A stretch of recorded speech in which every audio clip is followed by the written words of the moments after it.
Fala pessoal, tudo bem? O tempo voa e já chegamos à terceira edição do ano da nossa vídeo newsletter. Passado o carnaval, o ano já começou com tudo, com muitas decisões importantes para o âmbito criminal e principalmente para o campo penal empresarial. Mas a discussão que mais chamou a atenção nesse mês foi sobre a repactuação dos acordos de leniência celebrados pelo Ministério Público Federal durante a chamada Operação Lava Jato. Muita gente deve lembrar que eram acordos em valores milionários, algumas vezes até bilionários. Ocorre que, hoje em dia, a gente sabe muito bem em que condições foram celebrados esses acordos com o Ministério Público naquela época.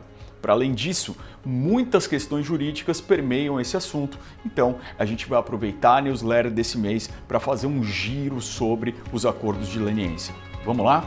Bora!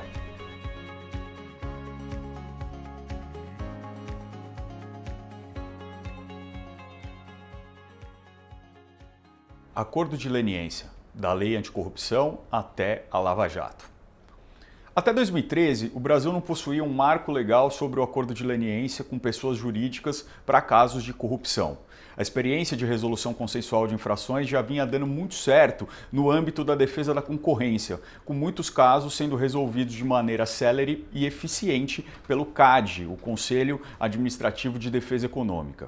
Com a edição da Lei Anticorrupção em 2013, inseriu-se no nosso ordenamento jurídico a possibilidade de celebração desse acordo pelas pessoas jurídicas que tivessem identificado atos lesivos contra a administração pública no desenvolvimento das suas atividades.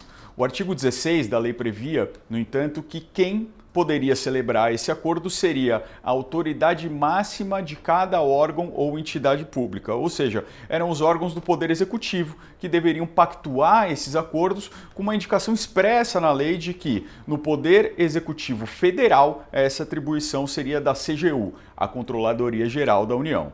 Ocorre que em 2014 vai eclodir a famigerada Operação Lava Jato e é formada a Força Tarefa de Curitiba por membros do MPF. A operação ganha notoriedade e avança sobre as empresas de todo o país. E com o avanço sobre as empreiteiras, com esses métodos de investigação que passavam pela condução coercitiva, pela pressão dos colaboradores por colaborações premiadas e como hoje a gente sabe também, pelo acerto entre Ministério Público e Juízo, muitas empresas foram pressionadas a celebrar acordos de leniência com o Ministério Público. Acontece que a Lei Anticorrupção ou qualquer outro diploma jamais deu competência ao Ministério Público para a celebração desse tipo de acordo. Por mais que seja o legitimado para a celebração de acordo de colaboração com pessoas físicas, o acordo de leniência foi reservado aos órgãos do Poder Executivo, como lembrou o ministro Gilmar Mendes no Supremo Tribunal Federal durante uma sessão plenária nesse mês de fevereiro. Acordo de cooperação técnica entre CGU, AGU e TCU. Em 2020, a discussão sobre os acordos de leniência já ganhava muito destaque, maiormente pela insegurança jurídica que se espraiava com a anulação sistemática das decisões da Operação Lava Jato. Ainda algumas outras incertezas restavam em relação aos legitimados para a celebração do acordo de leniência, especialmente pela competência para a postulação da matéria pela AGU, pelo Ministério Público e pela competência de revisão dos tribunais de contas. Assim, foi celebrado um acordo de cooperação técnica, um ACT, entre esses órgãos para que fossem esclarecidos os canais de início, os procedimentos e a participação de cada um dos órgãos no acordo de leniência. Naquela época, no entanto, ainda que tenha participado das negociações, o representante do Ministério Público Federal, o ex-procurador-geral da República Augusto Aras, negou-se a assinar o protocolo sob a justificativa de que o instrumento retiraria as atribuições do Ministério Público. Revisão dos acordos de leniência da Lava Jato. Em março do ano passado, 3 partidos políticos ingressaram com uma ação direta de descumprimento de preceito fundamental, uma DPF, requerendo a suspensão das multas das leniências celebradas no Brasil antes da formalização do ACT. A ação, que foi distribuída ao ministro André Mendonça, discutia a legitimidade do MPF para a celebração do acordo, bem como as condições em que mencionado acordo foi celebrado.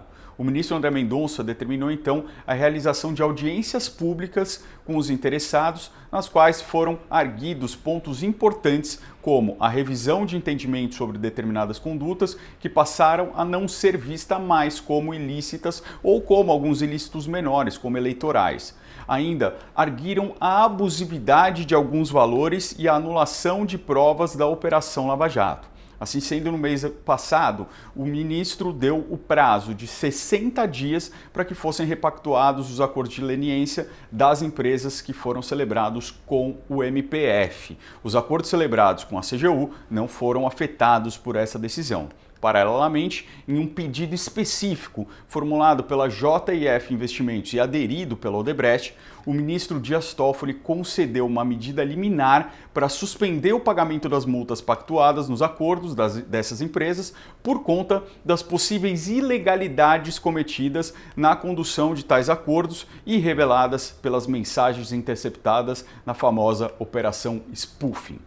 Ambas as decisões seguem a tendência de procurar manter os acordos para que não sejam perdidos todos os esforços de recuperação de ativos ilícitos, mas também de procurar corrigir eventuais ilegalidades cometidas no bojo de tais acordos e contornar eventuais abusos, inclusive na fixação dos valores de multa. São iniciativas muito importantes para o aperfeiçoamento dessa ferramenta essencial para o sistema de justiça, para as empresas e para a própria economia nacional.